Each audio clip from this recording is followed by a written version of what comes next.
I'm Tanya Iser. I'm an investigative reporter here at Channel 8. I'm joined by investigative producer Mark Smith. We're covering what we're calling the Onalaska trial. This is a trial where Deborah Mercer Irwin, the owner of a couple of aircraft-related companies, is on trial. She's accused of putting planes into the hands of narco-traffickers, and she's also accused in a Ponzi scheme, a massive Ponzi scheme that authorities say was worth hundreds of millions of dollars, and much of the testimony over the last few days has focused on that Ponzi scheme. And so today we heard from an IRS agent named Sonia Hurtado, and she testified that more than $2 million flowed from the Wright Brothers Aircraft Trust account to her personal account. And Wright Brothers is the company that Deborah Mercer Irwin owns. Yeah, the IRS agent talked about trying to trace the money, and she thought that in some ways it was sort of a lavish lifestyle by Deborah. Various trips to Vegas, to Geneva, Switzerland, the purchase of a condo.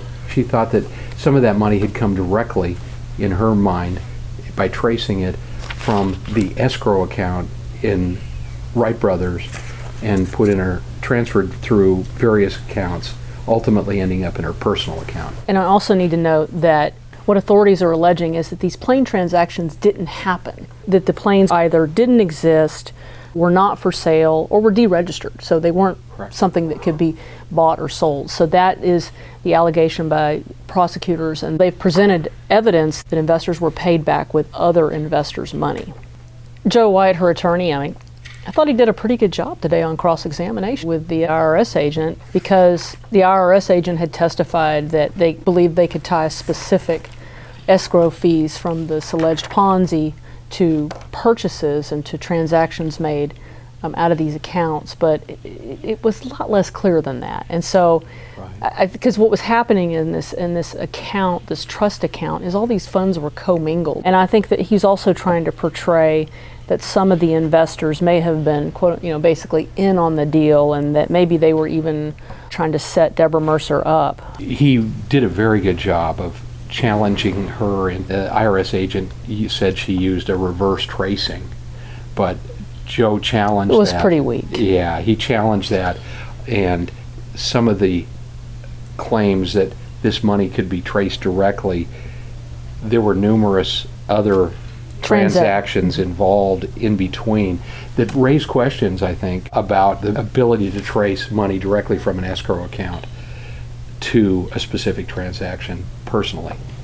And then he basically also pointed out that some of these trips that they had testified about, the trip to Geneva and Vegas, and this apparently were conferences that she attended. So I didn't feel like it was a particularly good afternoon for prosecution, but we ended the day for the prosecution, I think, on a really high note. They had a guy named Casey Sullivan. He's the president of Texas Exchange Bank. And what he was testifying to was that he was approached by one of these investors about getting involved and about putting some money in the deal. And when he delved further into it, he says, my impression was this was a transaction that sounded too good to be true. This idea that you can make a cash secured loan and then get double-digit returns. It didn't make sense. It had red flags all over it. So when he started reviewing the escrow agreements and all these different agreements, there was it just had big red flags on it. And he actually looked up the serial number for one of the planes that was listed, and that plane didn't exist. I thought his testimony was fascinating. No, he was very much an expert. He didn't even see the need for an escrow agent. And he said, like, the amounts of earnest money that was being put up was just far and above what you would normally put up. And I think he's becoming a key witness in this case. He highlighted just all the red flags about this, and it was pretty clear that the defense was not thrilled to have him testifying. And so we'll be back for day 6 of this trial, and we will let you know how it goes.